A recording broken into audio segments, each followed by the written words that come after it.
kebaikan bukanlah kebaikan tanpa ketulusan.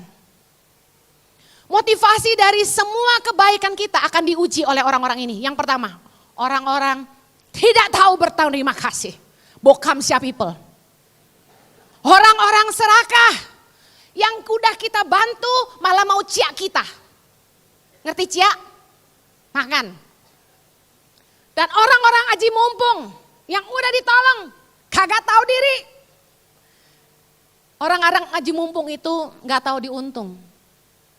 Tapi mereka inilah yang dipakai sama Tuhan untuk menguji ketulusan kita. Orang tulus tuh gak nuntut balas budi. Ingat, kalau udah berbuat baik sama orang jangan langsung ngerasa jadi pahlawan. Berbuat baik kepada orang yang berbuat baik kepada kita itu bukan kebaikan, itu mah keharusan. Berbuat baik kepada orang yang bisa membalas perbuatan kita, bahkan memuji kita, itu bukan kebaikan, itu namanya kemunafikan. Berbuat baik karena memandang muka, oh orang kaya kita harus baik loh. Itu namanya bukan kebaikan, itu kepentingan. Kenapa sih kekristenan itu identik dengan kebaikan? Saudara tahu nggak kekristenan identik dengan kebaikan? Begitu orang dengar orang Kristen, orang langsung gini, oh pasti baik dia. Kita aja kalau cari pegawai dulu nih, carinya orang Kristen. Kenapa? Pasti jujur, pasti baik, pasti setia, pasti nggak ngutang, pasti nggak nyolong, pasti nggak telat. Ternyata sami mawon. Seharusnya orang Kristen tuh baik. Kekristenan itu identik dengan kebaikan. Why? Karena Kristus itu baik. Kebaikannya itu dikenal dunia. Makanya begitu Anda nggak baik, dunia akan bilang, kok orang Kristen kayak gitu? Lukas 23 ayat 34 merupakan puncak kebaikan Kristus bagi dunia. Ketika orang-orang yang mencaci dia, menyumpahi dia, meninju mukanya, menusuk dia, mereka yang meludahi dia. Yesus itu ya nggak marah, nggak meludahi balik, nggak keluar sumpah serapah, nggak mengutuki mereka. Aduh kalau saya jadi Yesus, gue kedipin mata mati semua. Tapi Yesus gak marah, he's the real hero. The hero of kindness. Pahlawan kebaikan. Terhadap orang-orang yang berbuat salah kepada dia. Yesus bilang gini, Bapa, ampunilah mereka. Sebab mereka gak tahu apa yang mereka perbuat. Dia gak keluar sumpah serapah, yang keluar dari mulutnya cuma doa. Siapa di antara Anda yang Anda dijahatin sama orang? Orang gak tahu terima kasih, orang menusuk Anda dari belakang.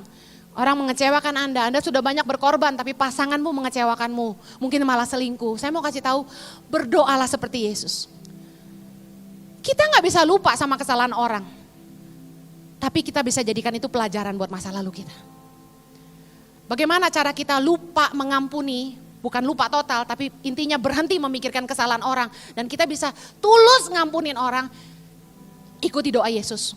Saya lakukan itu buat orang-orang yang jahatin saya. Saya bilang, Bapak, aku mengampuni dia. Karena dia tidak tahu apa yang dia perbuat. Tahu gak, seketika rasa sakit itu hilang. Perbuatan-perbuatan jahat orang itu terhadap saya. Saya lupa langsung. Sampai hari ini saya udah gak ingat-ingat lagi. Teruslah berbuat baik sama orang yang jahat sama kita. Sampai mereka bingung mau bikin jahat apa lagi. 1 Petrus 2 ayat 15 tuh bilang gini. Sebab inilah kehendak Allah. Yaitu supaya dengan berbuat baik, kamu membungkamkan kepicikan orang-orang bodoh. Perbuatan baik kita akan membungkamkan mulut-mulut para pemfitnah, katakan amin. Kebaikan kita akan membungkam mulut-mulut mereka yang jahat terhadap kita.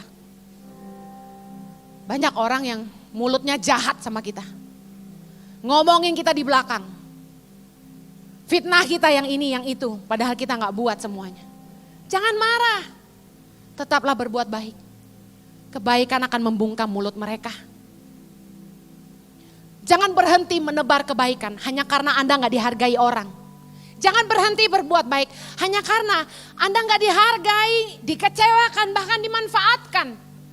Saya kasih tahu, hanya orang yang bermanfaat yang bisa dimanfaatin. Ketika orang manfaatin Anda gak usah heran karena Anda orang yang bermanfaat. Hidupmu berguna. Cuma orang yang hidupnya berguna yang bisa dipakai orang. Amin. Jangan kecewa. Saya udah bilang tadi, kalau Anda tidak kecewa, dengar, bagian sorga yang membalasnya. Jangan sakit hati. Ketika kita baik sama orang, orang balas dengan kejahatan. Jangan minum racun kepahitan. Tebarkan kebaikan. Percayalah, upah dari Tuhan akan datang. Galatia 6 ayat 9. Janganlah kita jemu-jemu berbuat baik. Karena apabila sudah datang waktunya, tunggu waktu Tuhan. Dikatakan kita akan menuai, katakan amin. Dengan syarat kita gak boleh jadi lemah. Anda sudah berbuat baik. Jangan kecewa. Supaya Anda menuai pada waktunya Tuhan.